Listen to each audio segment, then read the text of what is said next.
வணக்கம் தோழர். தமிழக அரசியல் குறித்து நம்மளோட துரசிங் தோழர் அவரிடம் கேட்க வேண்டிய கேள்வி இருக்கு. வாங்க கேட்போம். தோழர் வணக்கம் தோழர். தோழர், அது நிறைய பேசும் பொருளாக வந்து எதிர்க்குன்னா அசம்பிளியில் நடந்த சம்பவங்கள், விஜய் அவர்கள் வந்து பேசுனதும், அதுக்கப்புறம் வந்து உதயநிதி அவர்கள் வந்து வெளியில் வந்து பேசுனதும், அதுக்கப்புறம் வந்து ஒரு மாதிரி நான் ஸ்டாப்பாக வந்து ஒருதலை பட்சமாக வந்து வந்து பார்த்தோன்னா சபாநாயகர் வந்து நடந்துக்கிட்டாரு அப்படின்றது பேசப்படுது. இது எப்படி தோழர் நீங்கள் இப்போ பார்க்குறீங்க இந்த 3 சம்பவங்களை பற்றி? இல்லை, அதான் அது அவர் ஒரு சினிமாத்தனமான ஒரு அநாகரிகமான ஒரு இதை தான் அவர் செய்கிறாரு. அவர் சினிமாத்தனமானது தான். சரியான ஒரு அரசியல் பதிலெலாம் எதுவும் இல்லை. கேட்ட கேள்விகளுக்கு சரியான பதில் கிடையாது. ஒரு சினிமாத்தனமான விஷயங்களை தான் அவர் பண்ணிட்டு இருக்கிறார். ஏன் பண்ணுறாருன்னா அவங்க ரசிகர்களுக்கு பண்ணுறார், அவங்க ஓட்டு போட்டவங்களுக்கு பண்ணுறார், அவங்கள தக்க வச்சா போதும் அப்படின்னு நினைக்கிறார். ஆனால் ஏன்னா உண்மையை பார்த்தோன்னா அது பண்ணது கூட பார்த்தோன்னா பொதுமக்களை பார்த்தோன்னா நீங்கள் சொல்ல மாதிரி வந்து அது வந்து சினிமாத்தனமாக இருக்குது, ஏன் அப்படி பண்ணுறீங்க, ஒரு நாகரிகம் இல்லாமல் பண்ணுறீங்களே அப்படின்றாங்க. ஆனால் அவரோட ஃபேன் ப்ளஸ்லாம் பார்த்தோன்னா வீடியோலாம் வந்து ஷார்ட்ஸாக போட்டு ஃபயர் பண்ணிக்கிறானோ, சூப்பர் தலைவர் செம்ம பண்ணிட்டாரு, சூப்பர் பண்ணிட்டாரு. இல்லை, அங்கேயே நீங்கள் அசம்பிளியில் பார்க்கலாம், பின்னாடி வந்த எம்எல்ஏக்கெல்லாம் அப்படியே பூரிக்கிறாங்க, அப்படியே பூரிக்கிறாங்க, விசில் அடிக்கிறாங்க. அப்போ உண்மையை பார்த்தோன்னா இப்போ அந்த எம்எல்ஏ பார்த்தோன்னா சினிமா முகத்தான் வாழ்றாங்க. அவருடைய அந்த சினிமா பாணி பேசுறது, அந்த சினிமா பாணி இதுதான் அது வந்து செய்கிறாங்க. இல்லை, அதாவது விஜய் வந்து ஒரு வந்து மாற்றம் வரட்டும் நிறைய பேர் ஆசைப்பட்டவங்கன்னு பார்த்தோன்னா இந்த செயல்பாடு வந்து சரியில்லை அப்படின்னு தான் பார்க்குறாங்க.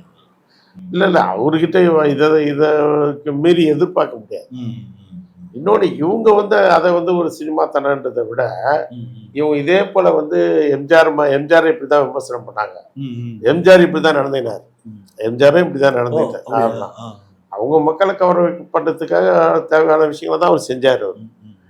இவங்க இதே விமர்சிச்சுட்டே இருந்தால் எம்ஜிஆர் மாதிரி தான் ஆகும். இவங்க வந்து அரசியலை பேசி விமர்சிக்கணும். திரும்ப திரும்ப உதயநிதியுடைய இது என்னன்னா, விஜய கிண்டல் அடிக்கிறதும் அவருடைய அந்த சினிமாத்தனம் அது இதுன்னு பேசுறதும் அவருக்கு எந்த விதத்திலையும் அரசியலுக்கு பயன் கொடுக்காது. உதயநிதி தான் இதுல கவனமா இருக்கணும். இதுக்கு பலியாகக்கூடாது, இதுக்கு பலியாகக்கூடாது. அதாவது கேள்விகளும் அவர் வந்து வச்சிருந்தார். அது பார்த்தோன்னா தமிழ்நாட்டில் இவ்வளோ பெண்களும் பாதிக்கப்படுறேன்னு சொல்லி சொல்லும் போது ஆதாரம் எது பேசுன்னு சொல்லுவார். நிறைய ஆதாரத்தையும் வச்சாரு. அதுக்கப்புறம் வந்து தேசிய கீதம் வந்து பார்த்தோன்னா 2 முறை பாடப்பட்டது, ஏன் பாடினீங்க. அதுக்கப்புறம் பார்த்தோன்னா அறநிலைத்துறை அதில் பார்த்தோன்னா இப்போ பார்த்தோன்னா அதுலேருந்து நிதிகள் எடுத்து மற்ற சேவைகள் வந்து நீங்கள் பண்ணக்கூடாது, ஒன்லி பார்த்தோன்னா இந்து கோயில் மட்டும் தான் பண்ணணும், இந்த மாதிரி விஷயம்லாம் வந்து கேள்வி கேட்டார். ஆனால் அதுக்கான பதில் பார்த்தோன்னா பெருசாக வெளிப்படையாக பார்த்தோன்னா முதல்வர் இருந்து வாயிலிருந்து எதுவும் இல்லை அப்படின்றாரு. அதாவது இன்னைக்கு வந்து பாலியல் வன்கொடுமை நடக்கிறத பற்றி வாய் திறக்கலை, மின் கட்டணம் பற்றி பெருசாக வந்து அதை வந்து எதிர்கட்சிக்கு மேலே பழி போடுறாங்க. இப்போ ஆக்சுவலி என்ன விஷயம், டிஎம்கே இருக்கிறதுல வந்து கரண்ட் கட்டு இல்லை, இப்போ கரண்ட் கட்டு இருக்குது. என்ன பிரச்சனை ஒரு கேள்வி வருது இல்லையா? அப்போ என்ன பிரச்சனை, இவங்களுக்கு டிஸ்ட்ரிபியூஷனில் பிரச்சனை இருக்கு. டிஸ்ட்ரிபியூஷனில் ஆமாம், கரண்ட் வந்து அவங்க காசு கொடுத்து வாங்குறாங்க மிகையா, அது வந்து டிஸ்ட்ரிபியூஷன்ல பிரச்சனை இருக்கு. அப்புறம் வந்து தனியார்கிட்ட வாங்குறதுல சிலர்கிட்ட வந்து இவங்க கட் பண்ணிட்டாங்களா என்னன்னு தெரியல, அது இன்னும் வெளியில வரல. எல்லாத்தையும் வந்து ரத்து பண்ற மாதிரி சில தனியார்கிட்ட வாங்கி இந்த கரண்ட்டை இவங்க ரத்து பண்ணிட்டாங்களா என்னன்றது தெரியல, அது ஒரு சந்தேகம் இருக்கு. அப்போ இவங்களுக்கு பகிர்வுல வந்து பிரச்சனை இருக்கு. அப்ப இவ்வளவு நாள் அவங்க அதை தானே பண்ணிட்டு இருந்தாங்க, எந்த கரண்ட்டும் இல்லைல்ல. அப்போ அதாவது கரண்ட் கட்டுன்றது முன்ன இருந்தது வந்து நம்மளுக்கு உற்பத்தியில பிரச்சனை இருந்தது. இப்போ நிறைய மின் உற்பத்தி நிலையங்கள் உருவாக்கப்பட்டாச்சு, தனியார்கிட்ட இருந்து நிறைய காசு, அதில் நிறைய ஊழல்லாம் நடக்குது, அது வேற. ஆனால் தனியார்கிட்ட இருந்து வாங்குறாங்க. கரண்ட் வந்து நமக்கு இல்லாமலாம் இல்லை, மிகையாக தான் இருந்தது. ஆனால் இப்போ வந்து இவங்களுடைய நிர்வாக அந்த டிஸ்ட்ரிபியூஷன் வந்து பிரச்சனையா மாறுது. அதை வந்து பீஸ் கேரியர் திருட்டு போட்டாங்கன்னு ஒரு சாதாரண விஷயம், சும்மா எதிராளி மேல பழிய போடுறது. நிர்மல்குமார் சொல்லியிருந்தாரு. அது பார்த்தோன்னா இது 2 பேர் வந்து பைக்கை நிப்பாட்டி ஃபீஸ் கேர் கொண்டு போறாங்க, கேமரா மட்டும் வந்து ரெக்கார்ட் ஆயிருக்கு. இல்லை, ஃபீஸ் கேர் போறீங்கன்னா கேமரா ஆஃப் ஆகணும், இல்லை எதுக்கு எப்படி அது மட்டும் ஆன் இருக்கு, அதையும் வந்து கேள்விக்கு வந்து வச்சும்போது இல்லை நீங்க அந்த கேள்வியும் வந்து கேட்கக்கூடாதுங்க, கொண்டு போனாங்கன்றாரு. இல்லை, ஃபீஸ் கேரியர் திருடங்களே இருக்கிறாங்க, அதெல்லாம் வந்து மெட்ராஸ் அவங்க அதான் திருடுவானுங்க, அவங்க விஷயம் வேற. அது வந்து இவர் சொல்றது இல்ல, காலையில பகல்ல ஃபீஸ் கெடுப்புனா நைட்ல எங்க வந்து போகுது வந்து கரண்ட்ன்றாங்க. அந்த கேள்விக்கு பதில் சொல்ல முடியல. சரி, ஓகே, நீங்க சொல்ற வாஸ்துமா விடும், ஆளு வச்சு எவனையோ ஒருத்தன் பண்றான், காலைல தானே வந்து எடுத்தான், காலைல தானே போனோம், நைட் ஏன் போகுது கரண்ட், என்ன அது வரைக்கும் போக மறுச்சது கரண்ட் அப்படின்னு ஒரு கேள்வி வருது இல்லை அப்படின்னு பார்க்குறாங்க. ஓகே சார், இதெல்லாம் தாண்டித்தோட இது இனி வரும் காலங்கள்ல எப்படி வந்து செயல்படுவார் விஜய் அவர்கள்? இல்ல இப்படிதான் வந்து இருப்பாரா? இல்ல இன்னும் வந்து கூட இருக்க ஆட்கள் என்ன மாதிரி செயல்படுத்தாங்க அவரு? இல்லை இதில் என்ன பிரச்சனைனா, இது போல விஷயங்களை பேச வச்சுட்டு இன்னொரு பக்கம் சைலண்டாக முதலாளிகளுக்கு தேவையான எல்லா வேலையும் நடக்குதுங்க. முக்கியமான ஒரு விஷயம் என்னன்னா, ரியல் எஸ்டேட்டில் மிகப்பெரிய கட்டடங்கள் கட்டுறதுக்கெல்லாம் அரசுகிட்ட அனுமதி வாங்கணும். யார் தேர்ந்தெடுக்கப்பட்ட அரசோ அவங்ககிட்ட அனுமதி வாங்கணும். இப்போ அதை வந்து மாற்றி சிஎம்டியே வந்து தீர்மானிச்சிக்கலாம் அப்படின்னு ஒரு இதை வந்து கொண்டு வந்திருக்காங்க, ஆணை. இது வந்து முதலாளிகளுக்கு வந்து சாதகமாக வந்து அனுப்புகிறாங்க, ஃப்ரீயாக அனுப்புகிறாங்க. அப்போ இவங்களுடைய நோக்கம் என்னன்னா, இவங்க சொல்ல வர்றது என்னன்னு சொன்னால், இந்த அரசியல்வாதிகள் வந்து நடுவில் இடையில வந்து இருந்துட்டு இருந்தாங்கல்ல அரசியல்வாதிகள், அவங்க தலையீடு இல்லாமல் அதிகாரிகள் மூலமாகவே முதலாளிகள் எல்லாத்தையும் சுமூகமாக டீல் பண்ணிட்டு மேலே ஒரு செட்டில் பண்ணிடுது அப்படின்றத நோக்கி நிர்வாகம் போகுது. அப்போ நிர்வாகம் வந்து முழுக்க முழுக்க மையப்படுத்தி நடுவுகிற அரசியல்வாதிகளாம் விட்டுட்டு அதிகாரிகளை நேரடியாக முதலாளிகளோடு டீல் பண்ண மாதிரி எல்லா விஷயங்களையும் கொண்டு வராங்க. சட்டமன்றத்தில் தமிழ் தாழ்வாழ்த்தும் முதல்ல, அதுக்கப்புறம் முடியும் போது பார்த்தோன்னா தேசிய கீதம். இந்த முறை பார்த்தோன்னா தமிழ் தாழ் முடிஞ்ச உடனே தேசிய கீதம் உடனே வந்து பாடுறாங்க, முடியும் போது தேசிய கீதம் பண்ணுறாங்க, 2 முறை தேசிய கீதம் பண்ணுறாங்க. இதை வந்து மரபு வந்து மாற்றிருக்காங்க, உடைச்சிருக்காங்க அப்படின்றாங்க. ஒருவேளை வந்து விஜய் வந்து ஆளுநருக்கு வந்து நெருக்கமா போறவரோ, ஒருவேளை பிஜேபி இணக்கமா செயல்படுவாரோ அப்படின்னு ஒரு கேள்வி வந்து எழுப்புறாங்க. இது எப்படி தான் விஜயை பொறுத்த வரைக்கும் நான் ஏற்கனவே சொன்னதுதான், மோதல் பக்கம் வந்து அவங்க கடைபிடிக்க தயார் கிடையாது. இணக்கமான விஷயம் தான். எம்ஜிஆர் மாதிரி தான், எம்ஜிஆர் மாதிரி தான் மத்தியில வந்து ஒன்றியத்துல யார் ஆண்டாலும் அவங்களோட இணக்கமா தான் எம்ஜிஆர் இருந்தார், யார் ஆட்சி பண்ணாலும். அப்ப எம்ஜிஆர் மாதிரி தான் இணக்கமா வந்து இப்போ அவர் தேசிய கீதம் ஒத்துக்கிட்டா அவர் வந்து உரையை படிக்க வச்சிடலாம், அது ஒரு சக்சஸ் ஆக்கலாம், அவ்வளவுதான். காரியத்தை முடியணும். வீரியம் பெருசா காரியம் பெருசானா காரியம் தான் பெருசுன்னு இவங்க நினைக்கிறாங்க. அதுதான் வந்து இவங்களுடைய அணுகுமுறை. அது எம்ஜிஆருடைய அணுகுமுறை தான் இது. எம்ஜிஆர் வந்து ஒன்றிய அரசு எந்த அரசு இருந்தாலும், ஜனதா இருக்கும்போது அவர் வந்து அவங்களோட இருந்தாரு, காங்கிரஸ் இருக்கும்போது முழுக்க முழுக்க காங்கிரஸாவே இருந்தார். அப்பெல்லாம் நாங்க போஸ்டர் குட்டி காங்கிரஸ் எம்ஜிஆர் சேர்ந்தான் போடுவோம். ஆனா அந்த அளவுக்கு வந்து ஒன்றிய அரசோட வந்து அவரு முழுக்க முழுக்க இணக்கமா போவார். அது எந்த அரசு இருந்தாலும் ஆளுகின்ற அரசு வந்து சில விஷயத்துல வந்து இணக்கமா போனாலும் சுயமரியாதை ஒரு விஷயம் இருக்குது. ஏன்னா விஜயர்கள் வந்து பதவி ஏற்கும்போது பார்த்தோன்னா தமிழ் வந்து 3வது பாடப்பட்டது, தள்ளப்பட்டது டோட்டலாவே. ஆனா அந்த இடத்துல தமிழ் வந்து முதல்ல பாடம் வச்சு சேர்ந்துருக்கலாம். அப்ப இணக்கமா இருக்கின்ற பேர்ல வந்து ஒரு தமிழ்நாட்டோட சுயமரியாதை வந்து கேலி குத்தாகுது இல்ல, அது கண்டும் காணாம போகுது இல்ல, இதை ஏன் வந்து பேச மாட்டேன்? இல்ல அதுல அவங்க சொல்ல வர விஷயம் என்னன்னா, தமிழ் தாய் வாழ்த்து முதல்ல பாடையாச்சு, அதுதான் மரபு பாடையாச்சு. இன்னைக்கு பாடினாங்க, அன்னைக்கு பதவி ஏற்கும்போது பார்த்தோம்னா அது வந்து கவர்னருடைய மாளிகையினுடைய விழா அல்ல, அதுதான் தோட அந்த மாதிரி விஷயம் இல்லைன்றாங்க. அந்த மாதிரி இல்லாம நீங்க பாட வைக்கலான்றாங்க. அதாவது இந்த கேள்வி மீடியா கேட்கும்போது இது வரைக்கும் பாட வச்சது இல்ல, புரோட்டோகால்ன்றாங்க, ஆளோட வந்து புரோட்டோகால்ன்றாங்க, ஆளோட வந்து புரோட்டோகால்ன்றாங்க. முதல்வர் ஸ்டாலின் ஒரு பதவி ஏற்கும்போது கூட பார்த்தோன்னா தமிழ் தாழ்வாழ்த்து முதல்ல பண்ணாங்க, தேசிய கீதம் பண்ணாங்க. ஆமா, முதல்ல தேசிய கீதம் அப்புறம் தமிழ் தாழ்வாழ்த்து, 3 கிடையாது. இப்போ வந்தே மாதரன்றது பிப்ரவரியில போட்டது, அது உத்தரவு புதுசா இப்ப சேர்த்திருக்கான் பிஜேபி. வந்தே மாதரம் முதல்ல பாடணுன்றது இப்ப புதுசா போட்டுக்கிற ஆர்டர். இதுக்கு முன்னாடி கவர்னருடைய மாளிகையில நடந்த அனைத்து விஷயங்களும் ஃபர்ஸ்ட் ஜனகன மனகதி, அதுக்கு அடுத்தது வந்து இது தமிழ் வாழ்த்து முதல்ல பாடல. ஆமா, திருப்பி அது பின்னாடி போடுவாங்க, அவ்வளவுதான். முடிஞ்ச பிறகு திருப்பி அதை போடுவாங்க, அப்படிதான். ஆனா சட்டசபையில வந்து தமிழ் தாய் வாழ்த்து ஃபர்ஸ்ட் பாடுவாங்க, முடியும் போது தேசிய கீதம் ஜனகன மனகதி இந்திய இது நாட்டு போடுவாங்க. அதுதான் பார்த்தோன்னா RN ரவி இருந்தால ஃபர்ஸ்ட் பார்த்தோன்னா அவரு கூட பார்த்தோன்னா இது ஒரு பெரும் பிரச்சனை பண்ணிடுறாங்க. பிஜேபி சார்ந்த ஆட்களும் பார்த்தோன்னா ஏன் அவங்க பண்ண மாட்டேங்க, தேசிய கீதம் வந்து முதல்ல பாடுங்க, முதல்ல பாடுங்க. அதான் அது வந்து இவங்க ஒத்துக்குமா, இவங்க வந்து தேசிய கீதம் முதல்ல இல்ல, தமிழ்தாய் வாழ்த்து முதல்ல பாடி தேசிய கீதம் கூட பாட மாட்டேன்னு இது வரைக்கும் சொல்லிட்டு இருந்தாங்க. ஏன்னா இங்க தமிழ்நாட்டு முறை கிடையாது. ஆமா, தேசிய கீதம் கடைசியா தான் பாடுறது. ஆமா, அதை வந்து ஆளுநர் ரவி ஏத்துக்க தயார் இல்லை. இப்ப பாடினாங்கல்ல, இது போல பாடணுன்றதுதான் ஆளுநர் ரவி. அதை இவங்க என்ன பண்றாங்க, சமரசம் பண்ணிக்கிறாங்க, இவங்க பண்ணிக்கிறாங்க. பரவாயில்ல பாடலாம், பாட்டம் இது நடக்கட்டும், சட்டசபை நடக்கட்டும், அப்படிதான் அவங்க பாக்குறாங்க. இது மட்டும் அது இப்ப என்ன மக்கள் மத்தியில் ஒரு கேள்வி எழுது. அப்ப இதுக்கு எப்படி வந்து இணக்கமா ஒத்து போறாருன்னா, இன்னும் மத்திய அரசோட சில வந்து தேவையில்லாத சில விஷயங்கள் வந்து கொண்டு வந்தா கூட விஜய் அவர்கள் வந்து செவி சேர்ப்பாரா அப்படின்னு ஒரு கேள்வி இருக்குது. இல்ல அது அவங்க தெளிவா சொல்லிட்டாங்க. இருமொழி கொள்கை புதிய கல்விக் கொள்கை இருக்கு இல்லையா, பார்த்தேன். அதுல எங்களுடைய இருமொழி கொள்கை தான் எங்களுடைய இதுன்னு உறுதியா சொல்லிட்டாங்க. அப்புறம் வந்து ஒவ்வொரு விஷயங்களுக்கும் அவங்க ரியாக்ட் ஆகுறாங்கன்னா ஆக மாட்டாங்க. இப்ப சமஸ்கிருதத்துக்கு வந்து தனியான வந்து இது ஏற்பாடு பண்றாங்க அப்படின்றதுக்கு வந்து அதுல எந்த ரியாக்ஷனும் கிடையாது. இப்போ ஒன்றிய அரசு அறிவிச்ச சமஸ்கிருத இதுக்கு வந்து எந்த இது ரியாக்ஷனும் கிடையாது. ஆனா அடிப்படையா நாங்க உறுதியா இருக்கிறோம், சமரசம் பண்ணிக்க மாட்டோம், எங்களுக்கான தொகை அதெல்லாம் வந்து வாங்குவோம். இதுதான் அவங்க சொல்றது. அதான் இது மட்டும் இல்லாம நீங்க சொல்ற அதே இதுல பார்த்தோன்னா இந்த அறநிலையத்துறைன்னு ஒண்ணு இருக்குல்ல, அதை பார்த்தோன்னா இந்த பிஜேபி ஆட்கள் சங்கிகளும் ஒரு காலத்தை என்ன சொன்னாங்கன்னா அறநிலையத்துறை ஒண்ணு வந்து இருக்கக்கூடாது, அது வந்து ஒழிச்சிருங்க, அந்த வேணாம். ஆமா, அது இல்லாம அந்த கோவிலோட நிர்வாகங்கள் வர காசுகள்லாம் வந்து அவங்ககிட்டே கொடுத்துருங்க, அவங்ககிட்டே கொடுத்துருங்க அப்படிதான் சொல்றாங்க. பார்ப்பகிட்ட இல்ல இல்ல, ஏற்கனவே அங்க வந்து தனியா தர்மகத்தாக்களை வச்சு அரங்காவல தீர்மானிப்பாங்க, அது போல அமைக்க சொன்னாங்க. நாங்க அமைச்சிக்கிறோம்.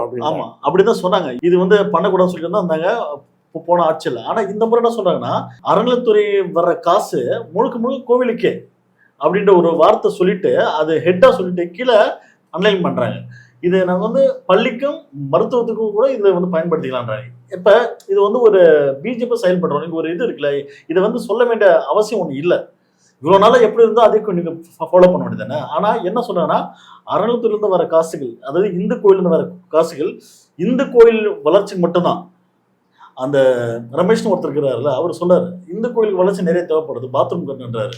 பாத்ரூம் கட்டுறதுக்கு 10,000 கோடி பாத்ரூம் கட்டி விட்டுலாமா அப்படின்னு கேள்வி வந்து கேட்குறாங்க. இது எப்படி தோழர் நீங்க வந்து பாக்குறீங்க? இல்லை, அதான் ஏற்கனவே என்ன இருந்ததுன்னா இப்போ கல்வி நிறுவனங்கள்லாம் கட்டுறாங்க. ஆமா, கல்வி நிறுவனங்கள்லாம் கட்டக்கூடாதுன்றது தான் பிஜேபியினுடைய. ஏன்னா ஏற்கனவே ஆமா உதயநிதி சொல்லியிருந்தாரு, கிட்டத்தட்ட பார்த்தீங்கன்னா இந்த கோவில் காசுகள் வந்து நிறைய கோல்ஸ் காலேஜ் நாங்கள் வந்து கட்டியிருக்கின்றாங்க. அப்ப பிஜேபி என்ன சொல்லுதோ அதுதான் இவங்க வந்து சொல்றாங்க. ஆமா, வழக்கே போட்டிருக்காரு. அந்த ஏற்கனவே திருப்பரங்குன்றத்துல வழக்கு போட்டவங்க இதுக்கும் வழக்கு போட்டிருக்காரு. அந்த இது வந்து பண்ணக்கூடாதுன்னு அந்த வழக்கு நடந்துட்டு தான் இருக்கு. அதுல வந்து ஏற்கனவே இந்த அரசுகள் வந்து கட்டுவோம் அப்படின்றது தான். இப்ப இவங்களுடைய இதுனா ரெண்டு கட்டான் நாங்க கட்டவும் செய்வோம் அப்படின்றது என்னன்னா நடைமுறையில வந்து கை விட்டுருவாங்க, அவ்வளவுதான். நடைமுறையில வந்து அந்த அளவுக்கு கல்வி நிறுவனங்களை கட்டுறது அதெல்லாம் வந்து கவனம் எடுக்காம அப்படியே கை விட்டுருவாங்க. ஒரு சமரசமான இதுதான் இவங்க சொல்றது. செய்வோம் ஆனா இதுக்கு தான் செலவு அப்படின்னு சொல்றது இல்லையா, அது ரெண்டும் சொல்றது. பார்ப்பன அரசியல் வந்து தெளிவா வந்து அறிஞ்சவங்க இந்த தவறை பண்ண மாட்டாங்க. மேபி விஜய் அவர்கள் வந்து இது கடந்து போறவரோ, இது ஒரு சாதாரண விஷயமா இப்ப பார்க்கலாம். ஆனா அதையும் தாண்டி இது ஒரு அதிகாரம் வந்து நிர்ணயிக்கிற ஒரு விஷயமா தான் பார்க்கணும். ஏன்னா அனைத்து சாதிகள் அர்ச்சகர் ஆகக்கூடாதுன்னு சொல்லி யார் வந்து கேஸ் போட்டாங்க? பார்ப்பனர்கள் தான். அப்ப இந்த மாதிரி விஷயங்களை கூட ஏன் விஜய் பண்ணாம போறாரு அப்படின்னு ஒரு கேள்வி இருக்கிறது. இல்ல, அது வந்து என்ன விஷயம்னா இதுல என்ன இருக்கு, அறநிலையத்துறைக்கு தான் எல்லாத்தையும் சேர்க்கணும் அப்படின்னு சொல்றது இருக்கு இல்லையா, அதுல வந்து இவங்களுக்கு எந்த பிரச்சனையும் வரப்போறது இல்லை. ஏன்னா பிஜேபி வந்து அதை எதிர்க்கிறான், இவங்க வந்து அதை நான் வந்து பிஜேபி எதிர்க்கிறாங்க நாங்க செய்யறேன்னு. அங்க பிரச்சனை கல்வி நிறுவனங்களுக்கு ஒதுக்குறாங்களா இல்லையான்றது தான் விஷயம், அதுதான் விஷயம். அப்ப இவங்களை பொறுத்த வரைக்கும் கல்வி நிறுவனங்கள்லாம் ஒதுக்கணுன்றது பெரிய கொள்கை கிடையாது விஜய். அது வந்து பெரிய கொள்கை கிடையாது, அதனால அவங்க கண்டுக்க மாட்டாங்க, அது பெருசா கண்டுக்க மாட்டாங்க. ஸோ ஆமா, அப்போ இது வந்து ஒரு ஆபத்தான ஒரு பார்வை தானே பார்க்கணும். அப்படி இல்லை, அந்த கோயில் காசுல வந்து கல்வி கொடுக்குறது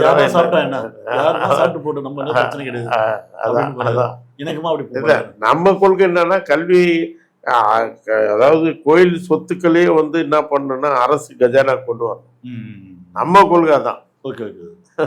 நீ கல்வியிலே துண்டா செலவு பண்ணுகிற, அதனால என்ன யூஸ் இருக்கு? நம்ம கொள்கை அந்த கோயிலுடைய சொத்துக்களே கஜானா கொண்டு வரணும். ஏன்னா மக்களுடைய சொத்து தான் அன்னைக்கு இருக்கிற அரசன்கள் எடுத்து கொடுத்தானுங்க, இது மக்களுடைய சொத்து.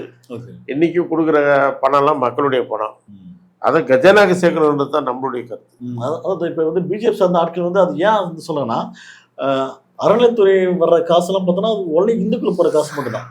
இப்போ அதை எடுத்து நீங்கள் வந்து கோவிலுக்கு செலவு பண்ணாமல் காலேஜ் மருத்துவம் இல்லைன்னா வேற ஒரு பொதுப்பணிக்காக நீங்கள் கட்டுறீங்கன்னா அந்த பொதுப்பணி யார் வந்து பயன்படுத்துகிறாங்கன்னா முஸ்லீம் வந்து பயன்படுத்துகிறான், சிறுபான்மையினர் வேறு மதங்களை வந்து பயன்படுத்துகிறாங்க. எதுக்கு இந்து பக்தர்கள் கொடுத்த காசு வந்து பொதுப்பணியை வந்து போடுறீங்கன்றதா கேள்வி அவங்களுக்கு. மெயினா கிறிஸ்டின் ஸ்கூல்ல படிச்சுட்டு வந்தவங்க தான் எல்லாம். ஆமா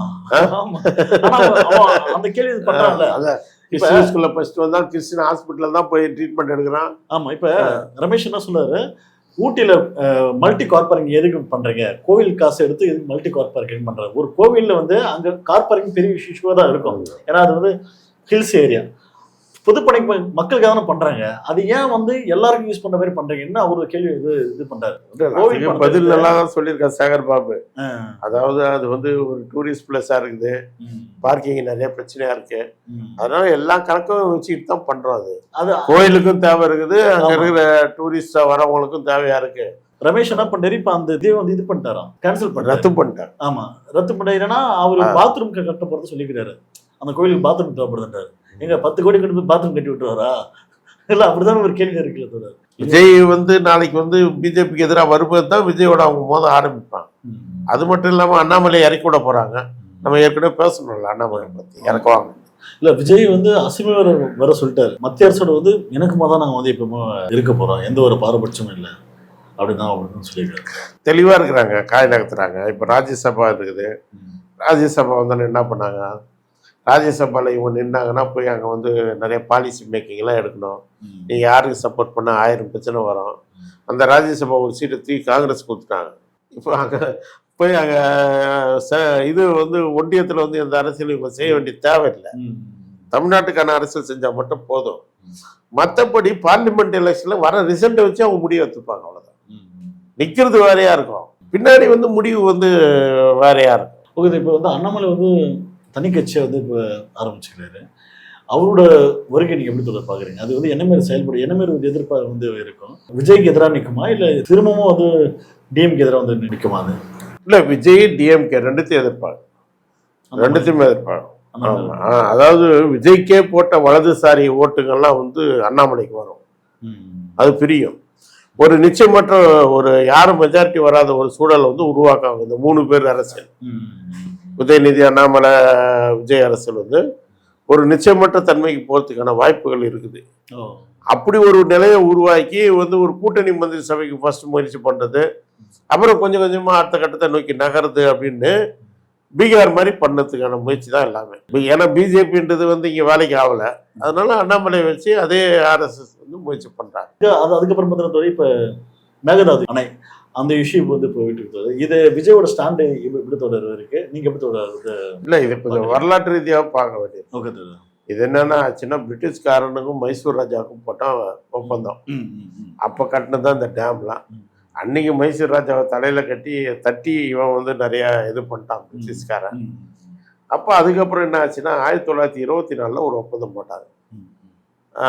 தமிழ்நாடு, கர்நாடகா இவெல்லாம் வந்து அப்போ பிரிட்டிஷ் அரசு, பிரிட்டிஷ் மைசூர் ராஜாவுக்கு 50 வருஷம் கழிச்சு இந்த ஒப்பந்தத்தை திருப்பியும் வந்து ரெனியூவல் பண்ணோம் அப்படின்னு முடிவு பண்ணாங்க.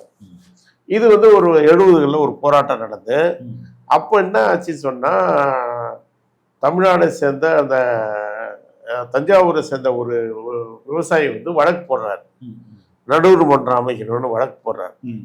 அப்போ அங்க வந்து எலெக்ஷன், சட்டசபை எலெக்ஷன் வருது, இங்க திமுக ஆட்சி. அப்போ இந்திரா காந்தி என்ன சொல்றாங்கன்னா, திமுக கிட்ட என்ன உறுதி கொடுக்குறாங்கன்னா, நீங்க அந்த நடுவர் மன்ற இதை வந்து வாபஸ் வாங்கிடுங்க, வாபஸ் வாங்க சொல்லிடுங்க. வாபஸ் வாங்க வச்சுட்டீங்கன்னா நான் ஒப்பந்தம் வந்து போட்டு கொடுத்துட்றேன் அப்படின்னு அவங்க சொல்றாங்க. யாரு? இந்திரா காந்தி. சரின்னு சொல்லிட்டு இவங்க வந்து பேசி அந்த விவசாயியை வந்து இவங்க வாபஸ் வாங்கிடுறாங்க, விவசாயியும் வந்து வாபஸ் வாங்க வைக்கிறாங்க, வாபஸ் வாங்க வச்சிடுறாங்க. அதுக்கப்புறம் எலெக்ஷன் முடிஞ்சது. உண்மையிலே வந்து ஒரு பேச்சுவார்த்தைக்கான குழுவை போடுறாங்க. அப்போ நீர்ப்பாசனத்துறை அமைச்சராக அங்கே இருந்தது யாருன்னு சொன்னால் ஜெகஜீவன் ராம். ஜெகஜீவன் ராம் வந்து இந்திரா காந்தியினுடைய அரசவையில் இருந்தார். அவரு இங்கே வந்து கருணாநிதி, அங்கே சீஃப் மினிஸ்டர் தேவராஜ் அரசு, இவங்க வந்து உக்காந்து ஒப்பந்தம் முடிஞ்சிடுது, ஒப்பந்தம் ஃபினிஷ் ஆயிடுது, ஃபைனல் பண்ணிடுது. அது டிராப்ட்லாம் எழுதணும். டிராப்ட்லாம் எழுதி கையெழுத்து போகிறதுக்குள்ள எமர்ஜென்சி வந்து ஆட்சியை கழுத்துடுறாங்க, திமுக ஆட்சி போயிடுது. ஆனால் கருணாநிதிக்கு பதில் அப்போ இருந்த கவர்னர் ஷா வந்து கையெழுத்து போடுறார். ஒப்பந்தம் ஆயிடுது.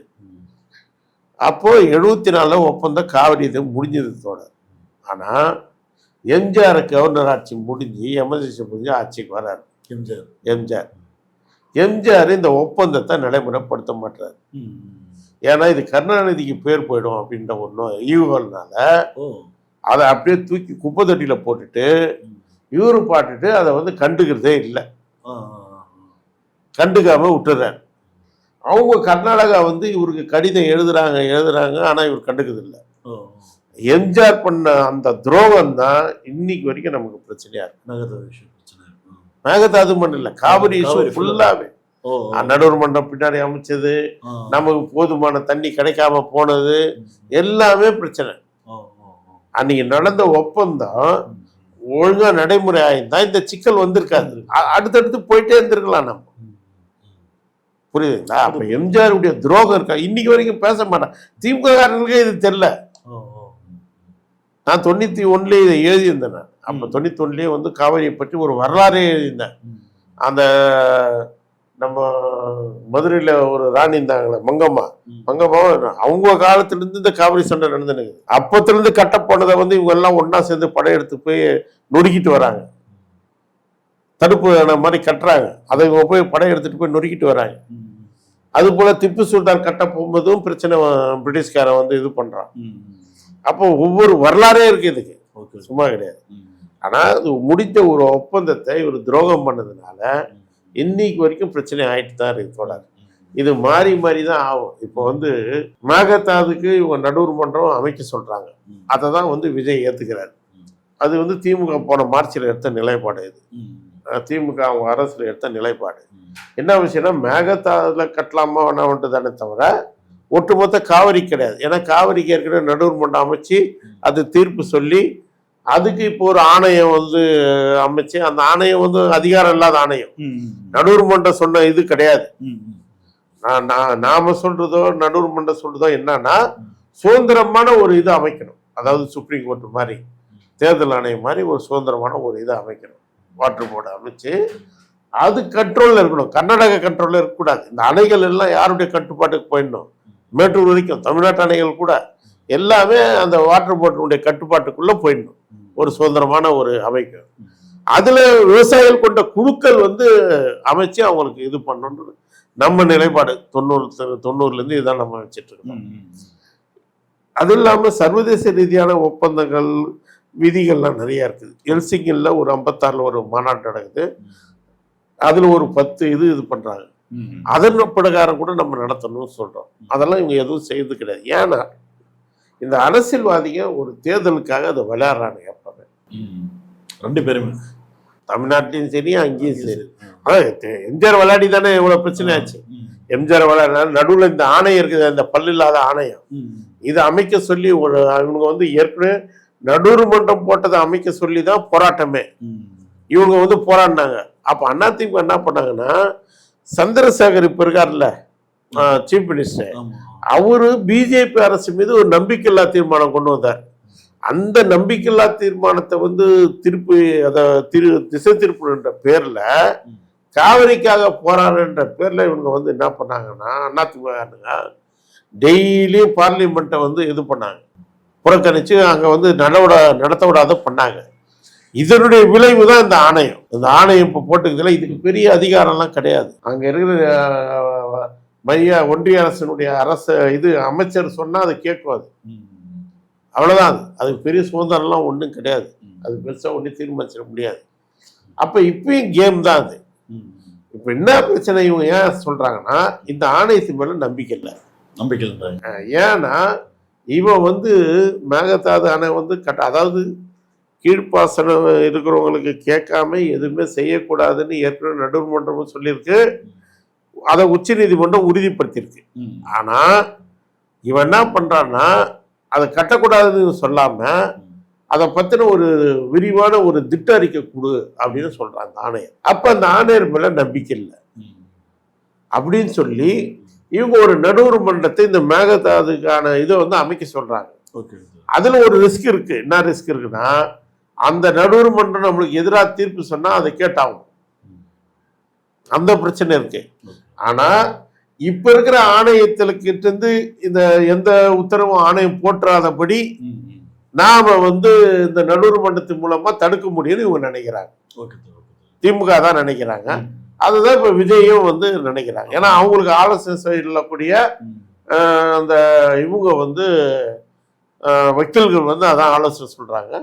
அங்க ஏற்கனவே இருக்கிற செக்ரட்டரி வந்து ஒன்றிய அரசுல இருக்கிற செக்ரட்டரி உமாபதி அந்த பேர் சொல்றாங்க. அவரும் அதான் சொல்றாரு. இதுதான் வந்து நடக்கிற விஷயம். ஆனா ரெண்டுத்திலயும் வந்து அவங்க மதிக்க மாட்டாங்க. கர்நாடகா எதுவுமே மதிக்க போறது இல்லைங்க. எவ்வளவு சுப்ரீம் கோர்ட் ஆர்டர் போட்டு கர்நாடகா மதிக்க போறது கிடையாது. அப்போ இதுக்கு நிரந்தர தீர்வை நோக்கி போக வேண்டிய அவசியம் இருக்கு. நாம அதான் ஹெல்சிங்கின்னு சொல்றோம். சர்வதேச விதிகளின்படி விகிதாச்சார அடிப்படையில இது தீர்க்கப்படணும். விகிதாச்சார அடிப்படையில், அதாவது விகிதாச்சார அடிப்படைன்னா நாங்கள் அப்போ என்ன சொன்னோம், 2 பேருக்கான தேவைக்கான அளவு பிரிச்சுப்போம். 54%, 55%, 45% அப்படின்ட்டு. அதாவது ஒரு ஃபிக்ஸ் பண்ணோன்னா இப்போ 50%, 40% ஃபிக்ஸ் பண்ணோன்னா வறட்சி காலங்களே அப்படி பிரிஞ்சுக்கணும். அப்போ இது வறட்சி பிரச்சனையா இருக்கிறதுனால, பற்றாக்குறை உள்ள ஒரு ஆறு நதி சிக்கலா இருக்கிறதுனால இது வந்து ஒரு விகிதாச்சார அடிப்படையில் பிரிச்சுக்கிட்டாதான் நமக்கு வந்து பிரச்சனை இல்லாம இருக்கலாம். ஓகே. ஆனால் இப்போ வந்து விஜயோட கூட்டணி பார்த்தீங்கன்னா ராகுல், இப்போ காங்கிரஸோட தான் இங்கே வந்து கூட்டணியில் வந்து இருக்காங்க. ஸோ கர்நாடகாவில் பார்த்தோன்னா காங்கிரஸோட அழுத்தம் பார்த்தோன்னா தமிழ்நாட்டுக்கு எதிராக தான் வந்து செயல்படுறாங்க. இது எப்படி இந்த விஜய் வந்து சால்வேஷன் பண்ணுவார்? விஜய் அதுக்கு வந்து எப்படி வந்து பேசுவார்? இது வந்து மாநிலம் சார்ந்து தான் தோணும், கட்சி சார்ந்து. ஏன்னா தமிழ்நாட்டில் காங்கிரஸ் ஆளும்போது அங்கே காங்கிரஸ் இருக்கும்போது நிறைய காவிரி பிரச்சனை அப்போதான் நடந்தது அதிகமாக. ஏன்னா ஏமங்கி நதி, கபினி நதிலாம் அப்போதான் கட்டணது. அப்போ நிறைய பிரச்சனை. 2 காங்கிரஸ் கவர்மெண்ட் தான். அதனால வந்து அது மாநிலம் சார்ந்த விஷயமா தான் அது பார்ப்பாங்க. எந்த கட்சி வந்தாலும் சும்மா இந்திய கட்சின்றதுலாம் சும்மா பேருக்கு தான் தோணும். அங்கே இருக்கிற மக்களை மீறிலாம் அவங்க ஒன்றும் செய்ய முடியாது. இந்திய கட்சின்றது ஒப்புக்கு தான் அது தீர்க்க முடியாது. அப்போ சர்வதேச நதிநீர் இதை வந்து கொண்டு வந்து அதன் அடிப்படையில் நம்ம வந்து தீர்த்துக்கணும். இந்த வாட்டர் போர்டெலாம் வந்து இந்த மாநிலம் சேர்ந்த வேற ஆட்களை வேற மாநிலம் சேர்ந்தவங்களே நியமிக்கணும். அதெல்லாம் ஒரு சில பேர் சோசியல் மீடியாவில் கேட்க வேண்டிய கேள்விகள் பார்த்தோன்னா என்னன்னா, இன்னும் எதுக்கு நீங்கள் வந்து காவேரி இதில் தண்ணி வேணும்னு சொல்லி கர்நாடகா வந்து வேணும் வந்து இது பண்ணுறீங்க, உங்கள் ஊர்லேயே கட்டுங்க நீங்கள் டேமை அப்படின்னு வந்து ஒரு ஒன்றுமே தெரியாமல் பேசுகிறாங்கல்ல அரசியல் பற்றி புரிதல். இப்போ அவங்களுக்கு எப்படி தோணுது இது வந்து விளக்கம் வந்து? இல்லை, நம்ம டேம் கட்டுறது தண்ணி இல்லை, நம்ம ஊரில் டேம் இல்லாத மாரியும் நம்ம ஊரில் டேமே இல்லாத மாரியும் டேமே கட்டாத மாரியும் நம்ம கிட்ட தண்ணியே இல்லாத மாரி நீங்க எதுக்கு எப்ப பார்த்தாலும் கர்நாடகா வந்து கேக்குறீங்க? விட்டுருங்க அவன்கிட்ட. இல்ல, தண்ணி அங்கிருந்து தான் வருது தோட. இல்ல அதான் சொல்றான், அங்கிருந்து வந்தா கூட கேட்காதீங்கன்றான். மழை பெய்யுது இல்ல, இங்க வர மழையை வந்து நீங்க எடுத்து வைங்க, பிடிச்சு வைங்கன்றாங்க. இது எப்படி பாக்குறீங்க? அது மேம்போக்கா பேசுறாங்க. அது இது பார்த்தோன்னா அது அந்த தண்ணி வர்றது நமக்கு அந்த உரிமை தானே அது.